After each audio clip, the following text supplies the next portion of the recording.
everyone, it's Emily here from Peach Street Craft, and I hope that you guys are having a wonderful day. Today I'm so excited to show you guys my completed 2023 reading album. I had so much fun making this, and I have every single spread that you're going to see here documented and filmed in a process video.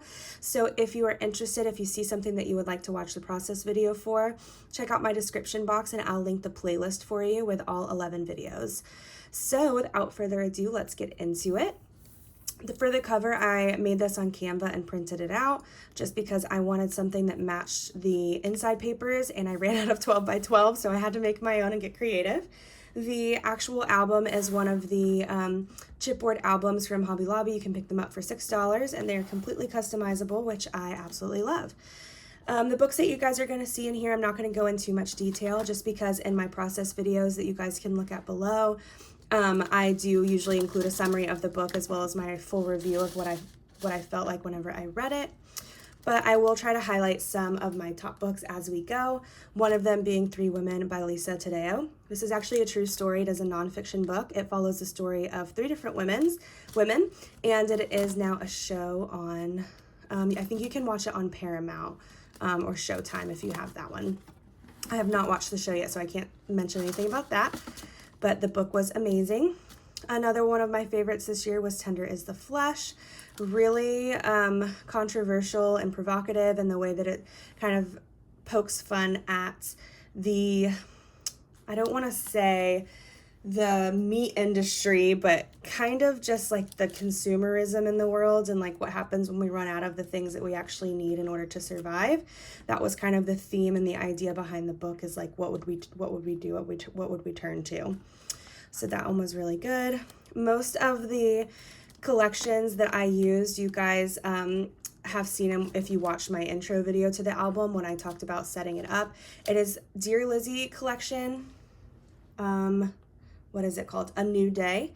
And then I also used She's the Girl, I think is what it's called, or Darling Girl or something like that. But honestly, guys, most of this is like just a mix of stuff that I had in a scrap pile in that same little album collection. So I try not to use any new stuff, just use up what I had. And that's what made it so much fun for me. Another really good one was The Invisible Life of Addie LaRue. Definitely one of my favorites from last year. Loved it from start to finish. It took me like 2 or 3 days, even though it's over 1,000 pages, I believe. Just loved it, loved the concept, and one of the first fantasy books that I've read since high school, to be honest. This one was Chouette, which was an interesting one, but I really love the narrator of the audiobook, Julia Whalen. If you guys like her, this was a good one if you want to listen to it. It was a quick one. It was 3 hours. Vanishing Half. I wish I liked that one more, to be honest. Sadie, this was a YA novel, kind of a cool idea. It goes between several different points of view. So one of them is a podcast. It is following the disappearance of a teenage girl who went to look for the murderer of her younger sister. And that's one of them. The other point of view is newspaper clippings, the girl's guardian, and then the girl herself. So you get to see a lot of different perspectives on the same events, which is kind of cool. Finally got around to reading the last Hunger Games book. I was really itching to read Ballad of Songbirds and Snakes, but I realized I hadn't read the third one. And honestly, least favorite out of the series, but that's okay.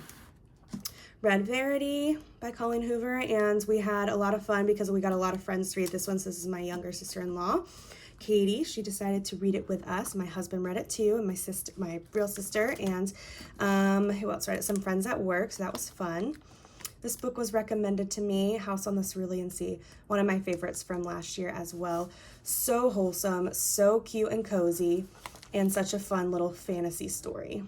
And I really like how the spread turned out because the book was so colorful that I felt like I could get really creative with my colors on here. And you can see I tried to include a mix of like, because I noticed that most of my pictures were just like things that I printed at the cover, so I wanted to switch it up. So I started to try to include like more pictures with me in them, or of me holding the book, or other people that I got to read the book. And then this was my review. This looks like a really weird book. It was a weird book, but it was really good. I read this one on Libby. It was a new release from last year, a debut, and honestly, so good. Really creepy, a little disturbing, but really good. And I'm just showing you that I did make a lot of little like reviews and tags and stuff. Most of the stuff that you see pulls out and has writing on it. Another favorite, On Earth We're Briefly Gorgeous. Don't recommend it to everybody because it is disturbing, so check the trigger warnings and whatnot beforehand. Very poetic. It's written in almost like prose-like writing. A little hard to understand the first maybe fourth or third of the book, but if you can make it past that, you will be like in awe of the writing style and how beautiful it is. Same thing with In the Dream House. That was a good one. Kind of similar vibe. Interesting style of writing. Both of these are memoirs or nonfiction, kind of based on, this one says a novel, but it is about his real life. He mentions it in the back that everything is about him. This one was one that I read for work. Such a cute read, a really good middle school YA novel. Then I tried to include some different style of pictures, so I added a book haul and actual like annotating of books. This one I had to read for work. Another favorite was Book Lovers. Since this, I've read 3 Emily Henry books. I am addicted for sure, obsessed with her writing. They're so cute. They're just so easy to read and so fun. So if you're like in a little bit of a reading slump, highly recommend one of her books. You just want to just keep reading. You don't want to put it down because it's so cute. And this one was actually one that a friend had sent me. So I've really enjoyed that one. Another one of my favorites last year, probably top 3 for me, was Beautiful Boy. This is a memoir from David Sheff. He is the father of a young man who went through an addiction.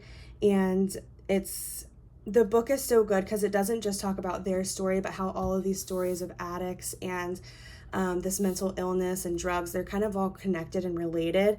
And so he includes a lot of research because his job is as a journalist. So whenever his son became addicted to drugs, he kind of took it upon himself to go and research more and try to find out more about just addiction in general, because this was during a time period there wasn't a whole lot of research, especially regarding methamphetamines. So he kind of paved the road for that. It also talks about rehab facilities and gave me such a new perspective on what rehab looks like. And I didn't know, but a lot of states, like, anyone can open a rehab facility. You don't have to be officially a doctor. You just have to have enough money to do it. And so that obviously alters like the way that the practices are run, which is really sad because unfortunately sometimes people who just happen to have money and be rich and open a rehab facility end up profiting off of people who are obviously disadvantaged and struggling with something that's really serious and really, affecting not only them but their families.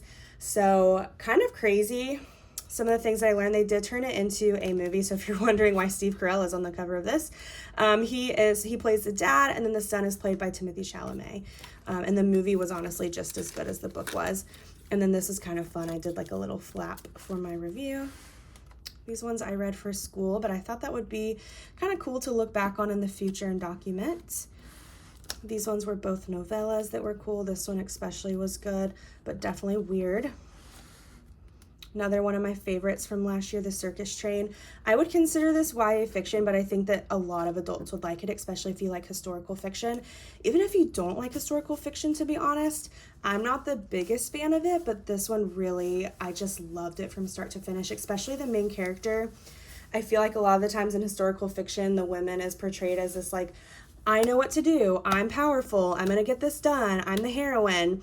And it's kind of frustrating sometimes. Like, I do love books like that, but I think that sometimes that's not always the most realistic portrayal of women during that time. Like, obviously there was a lot going on, and not even just women, but like men and children. Like, everyone was really scared, during World War II. And so I feel like this book does that. Like, she's still total awesome female character, main character, but her journey I feel like I really related to, because if I was put in the same situation, I feel like I would do a lot of the things that she did and make the same decisions, where sometimes when I read historical fiction, I'm like, oh, I don't know if I would do that. Like, I don't know if I would be brave enough to make that decision. That's pretty crazy.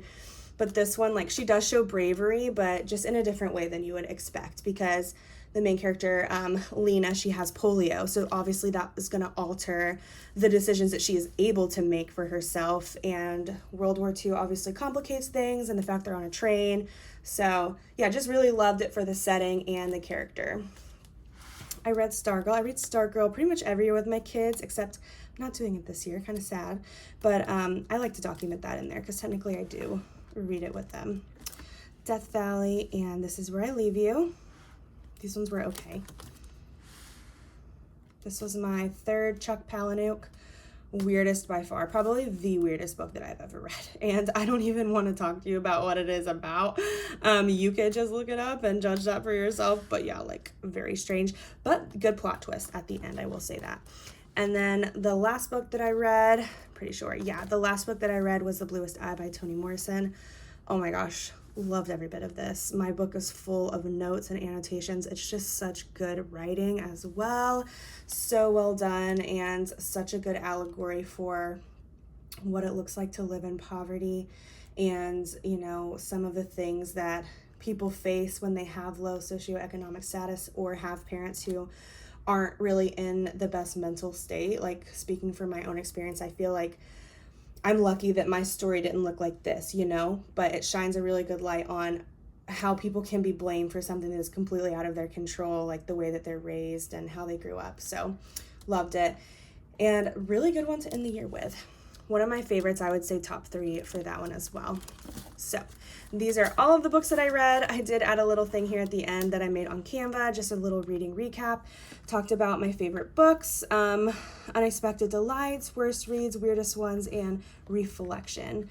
So that way I always kind of have my thoughts and ideas in this, so if I ever revisit it. But I notice that all the time my reading preferences change. Like, if you guys have ever read the ACOTAR series, which is about kind of a fantasy world, there's a total of 5 books, and I feel like every time I try to rank the 5 books from my favorite to least favorite, it always changes because we just like have different experiences, and you know, sometimes it takes you a while to process information. So that's one of the reasons why I just love having this little reading album here, is that as I flip through, you know, what was originally a 3 out of 5 star reads, maybe I'm looking at it again and I'm like, you know, it really wasn't that bad. Like, I liked it. So it's just kind of fun to see the way that your opinion changes based on other books that you read and just life experiences in general. So yeah, I hope that I will do this again. I have started my 2024 reading journal, but it is on my iPad. Let me know if you guys want to see that at the end of the year once it's done. Already reading a ton of books more than I did at this point last year, so excited to see how many I can get to. But yeah, thank you guys so much for watching. I hope that you'll go check out some of the process videos below in the playlist, and I will see you in my next video. Bye!